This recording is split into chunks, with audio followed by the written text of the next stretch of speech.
All right, I want to introduce you guys to a couple that's inspired me in so many ways. They know how to live simply in a way that just dramatically increases your quality of life.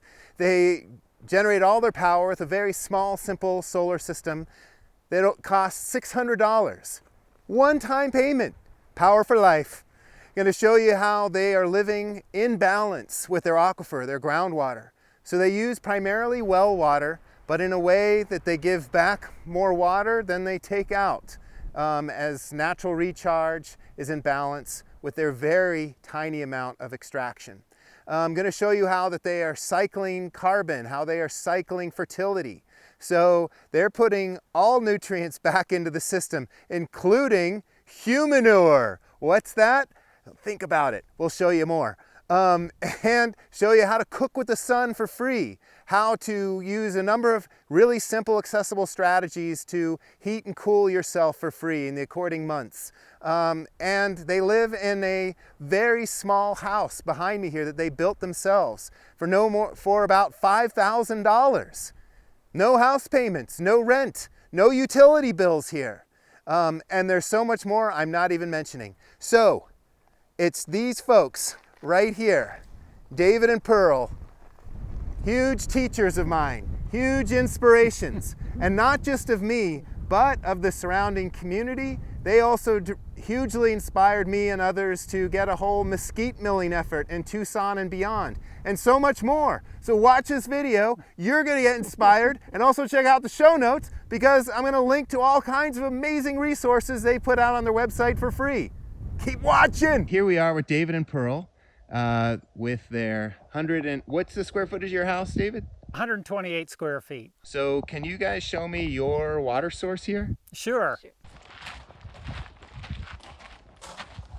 So when we moved out here to the Sonoran Desert 28 years ago, one of our primary concerns was experimenting with how we could both reduce our resource use and integrate with the climate here.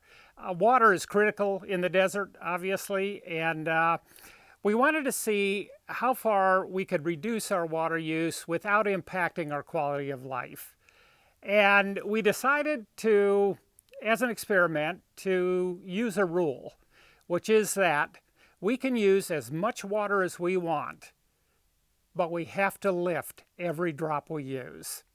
We have been doing that for 28 years, and it has worked out spectacularly. We love it. There's something, you could argue, meditative about our water use. It's something we're conscious of every time we do it. We don't take it for granted.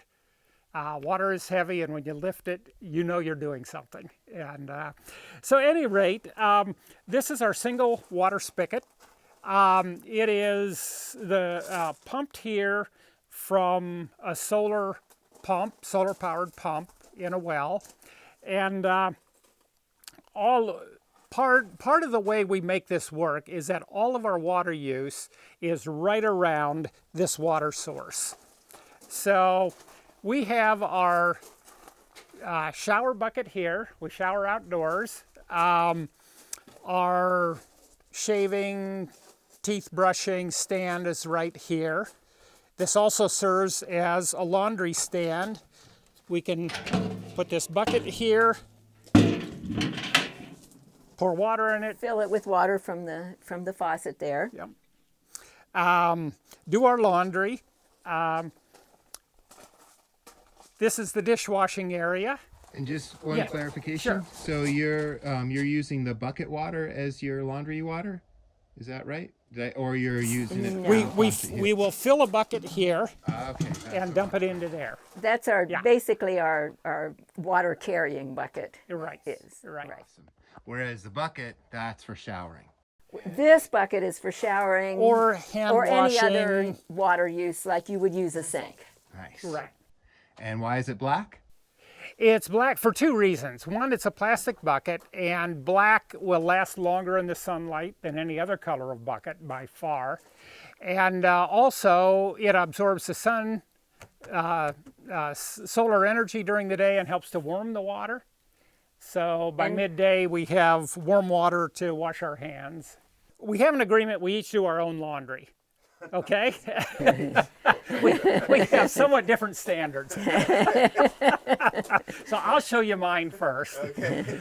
I put the laundry in, drop it in there first thing in the morning, put enough water to cover it with some biodegradable soap, biocompatible soap. And then I just get down and mix it like this a little bit, let it sit for the rest of the day. I come back later in the afternoon, when it's had a good chance to soak, the water's warmed up a bit in the sun, and I do a little bit more agitating, and then the clothes go up onto this drying rack here.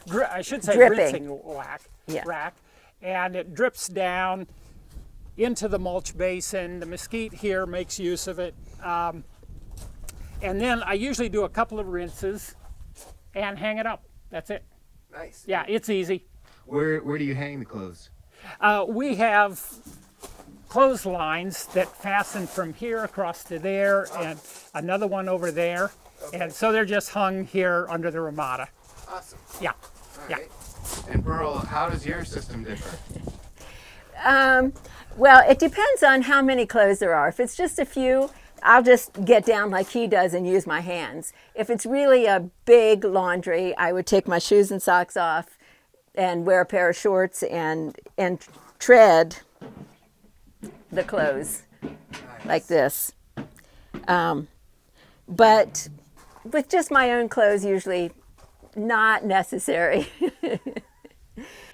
Awesome. And then when you guys are done doing your laundry, what do you do with the water in the tub there?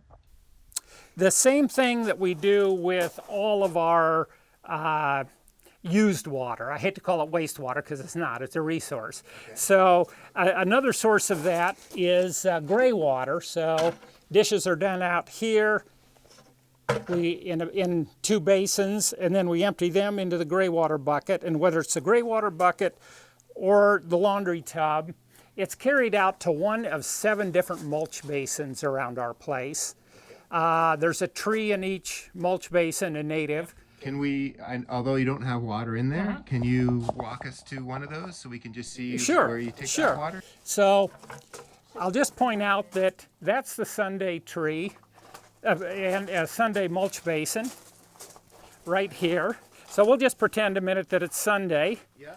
And I would dump it into there, and that's about it. So the Palo Verde gets the water on Sunday, That's along right. with the agave and some of the grasses. The Monday tree is here. It's a creosote, and you can see there are rocks around the mulch basins, and mesquite mulch under each of them. Nice sponge, organic matter. Yes, same here with the Palo Verde. What day is that? This would be Monday, Tuesday. This would be Wednesday. Nice. Yes, and it goes on over there. Awesome Thursday, that Friday, they're giving Saturday. you a west side shade too. From the That's hot correct. afternoon Yes, sun. yes. So why is it you take the water to a different spot every day of the week instead of always putting it in one spot with your gray water? Right, because a good portion of our gray water is what in a normal house would be kitchen sink water, right? It's left over from washing dishes. Yeah. And that has a lot of organic matter in it. If we dumped it in the same place every day, it would fairly quickly become anaerobic. It would turn sort of black and smelly. By distributing it to each of these 7 mulch basins throughout the week, the microorganisms that are in the mulch have an opportunity to break down that organic matter. And we've been using this system for 28 years. We have never once had an incident of any of these basins becoming anaerobic, black, smelly. Nice. And obviously the trees love it. Yeah, this Palo Verde's doing great. Way greener than the ones I'm seeing just out in the desert. Right. Yeah. Right. Just a little bit of gray water goes a long way. Yes, it does. Yes, it does. So I guess technically the bucket you're holding you could say is your gray water bucket, or maybe some folks, maybe some regulators might say that's your dark gray water bucket, since that's your kitchen sink wash water. Right.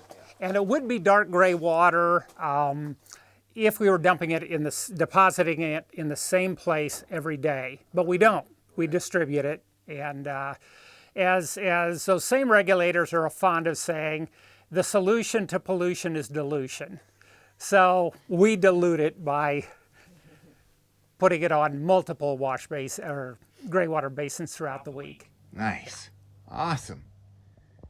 And I'm curious too. I see there's a 55-gallon barrel. Yes. That is beneath the.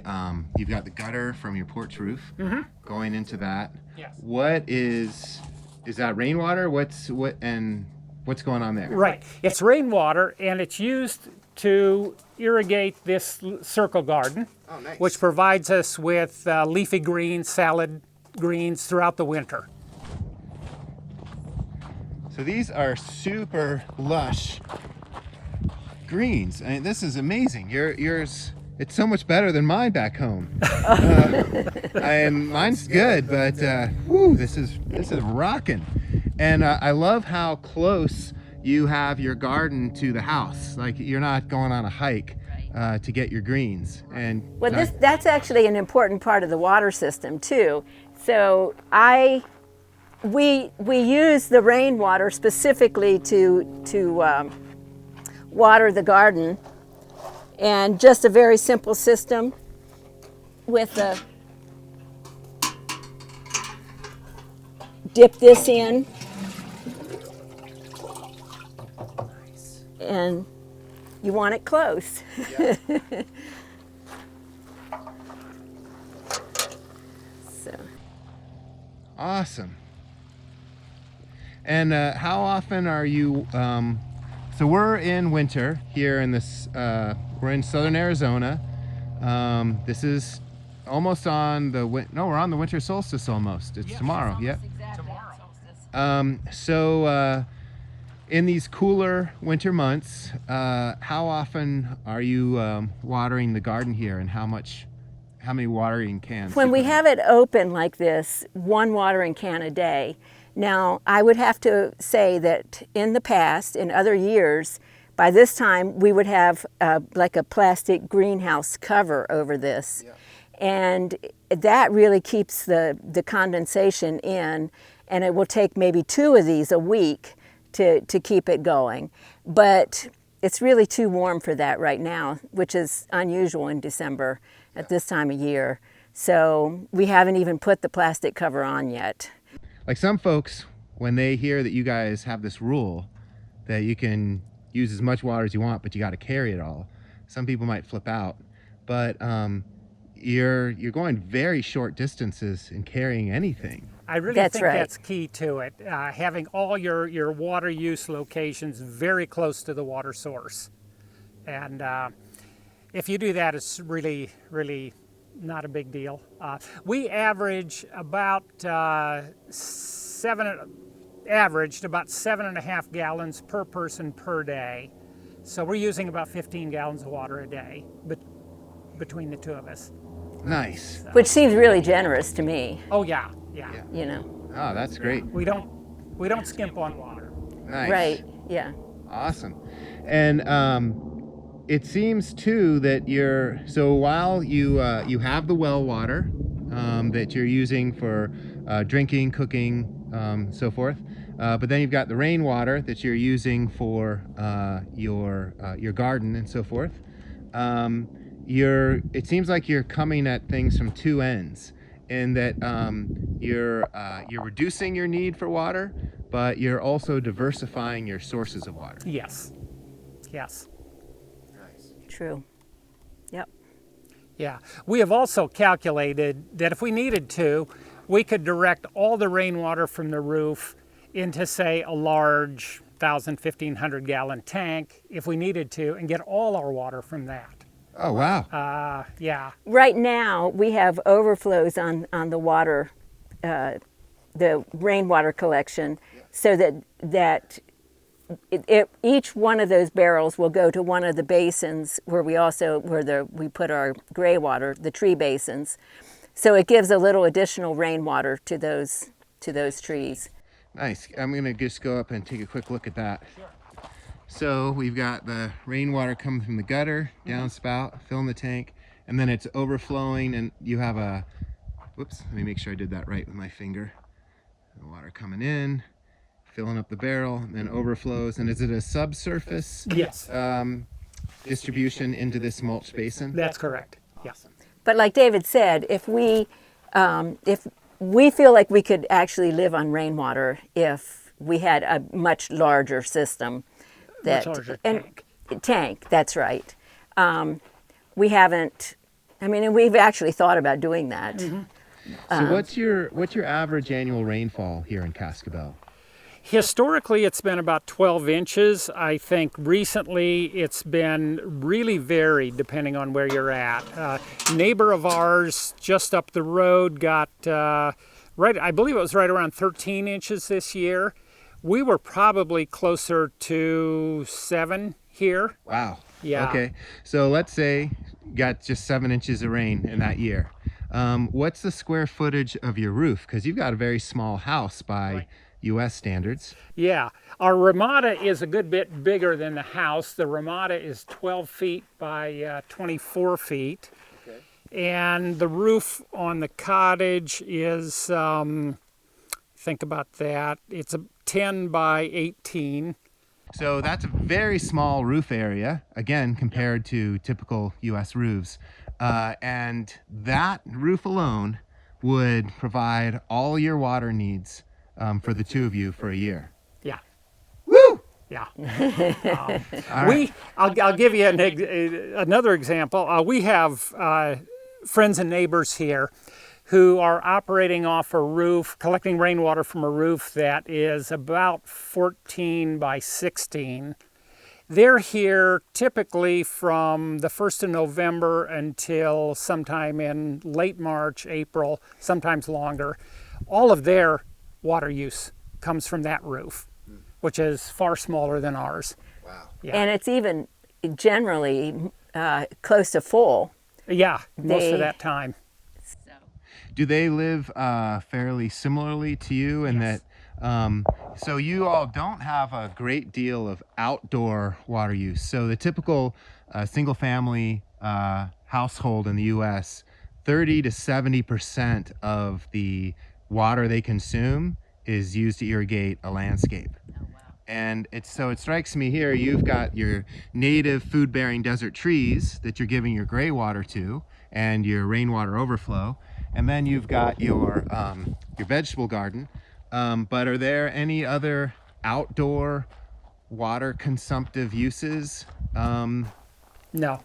Okay. Well, only the fact that we shower outdoors. So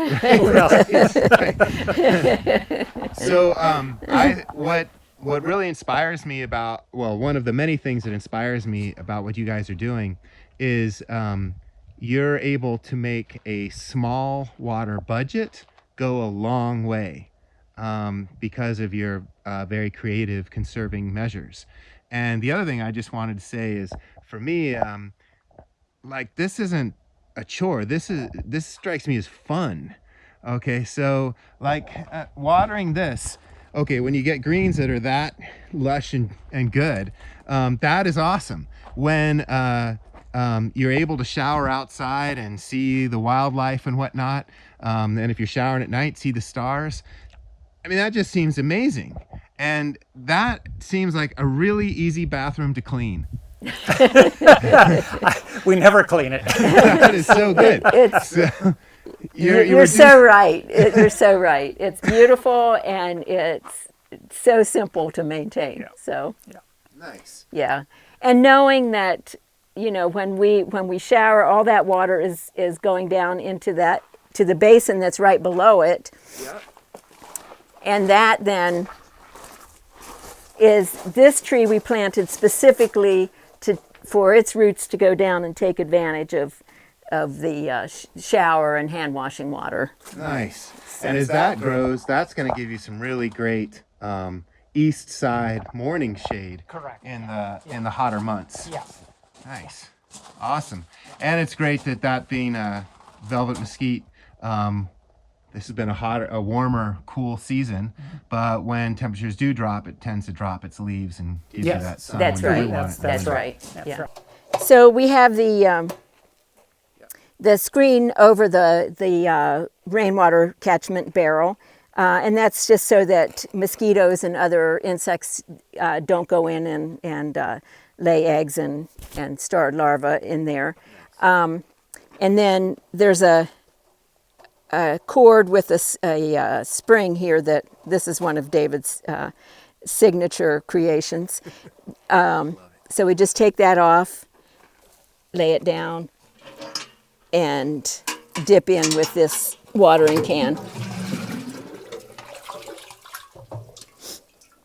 Nice. Putting it back on is quick and easy as well.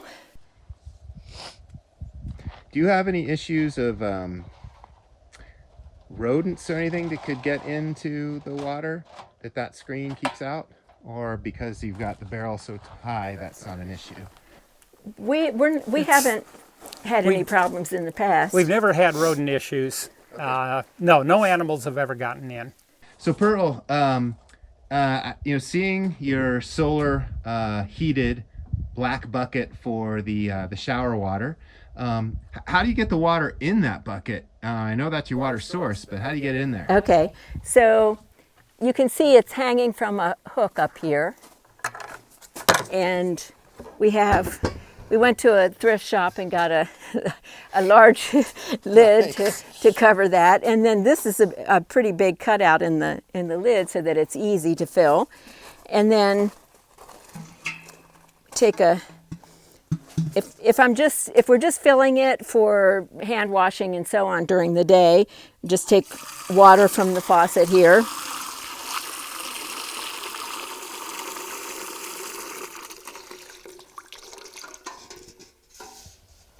And pour it in.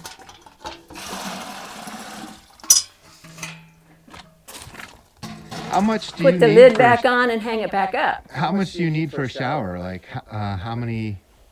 I saw you did like a half a bucket there. Oh, I was just doing that quickly for the filming process. Normally I would fill that bucket up. Okay, so you usually use one bucket per shower, or? I would for both of us we basically fill it up, Okay. 5 gallons. But for just one person, half or so.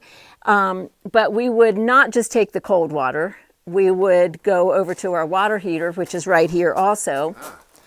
And you can see, Just get a shot from the front here. so this is a relatively new addition to our water area here. And we actually went to a auto mechanic and asked if they had any antifreeze containers, because they're naturally black. Many of them are. So we got all these antifreeze containers, rinsed them out really well, and then David made this frame, this box to put it in, and we had access to an old shower door. So that's what this is, and we just open it from the back here. Can I just throw in one thing? I'm assuming, since you were able to repurpose that old shower door, that it's likely tempered glass. It is not tempered glass, and you'll see here what happened almost on the first day. Oh. So far, it's held together, and it's not ideal, but the water still gets quite hot. Too hot to touch.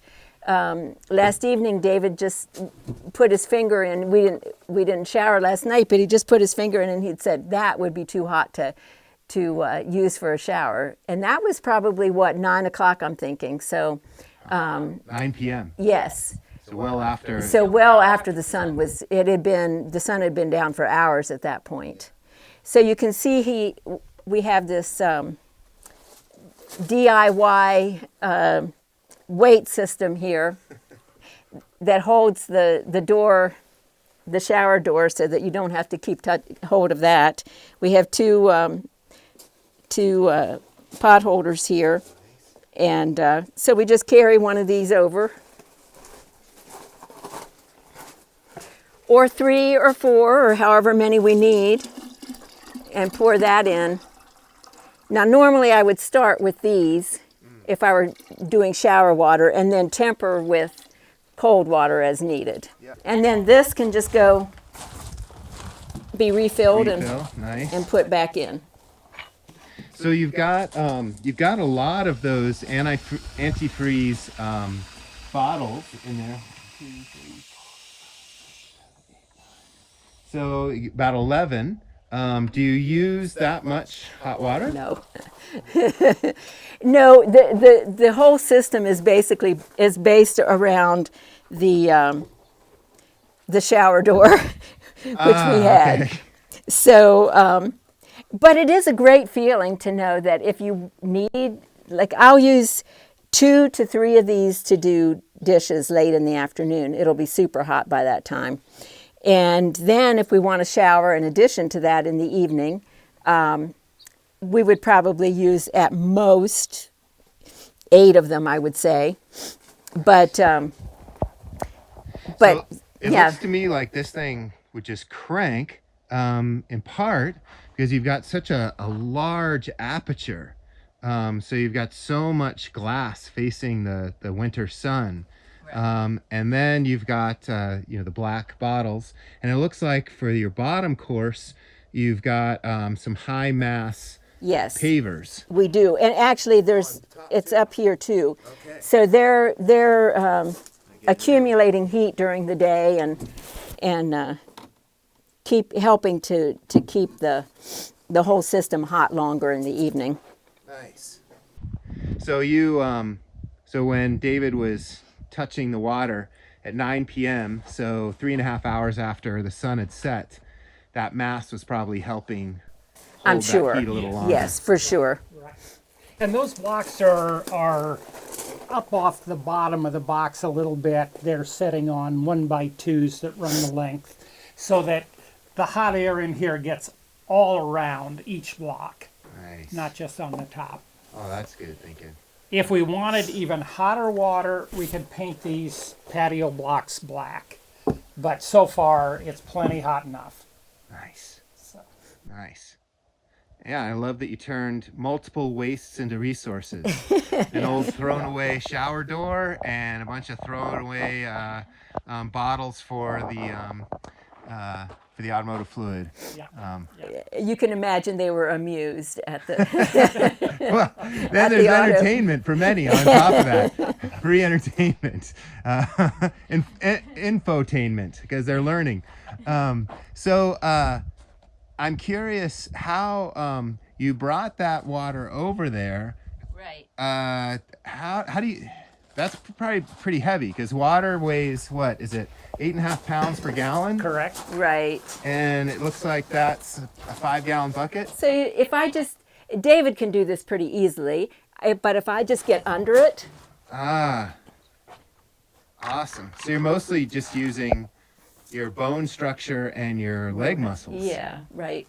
Nice. So, yeah. Ah, that was no problem for you at all. No. Nope. Sweet. So, whoa, another freebie. You guys are getting free workouts at the same time here with all this. This lifestyle keeps us active. Nice. Yeah. So. For more info on all this and more, be sure to check out the resources in the show notes and the full color editions of my books in English and Spanish, Rainwater Harvesting for Dry Lands and Beyond, which you can get at deep discount direct from me at my website, harvestingrainwater.com, full of free resources as well. And for rain-irrigated neighborhood food forestry, be sure to check out neighborhoodforesters.org. Thanks for watching.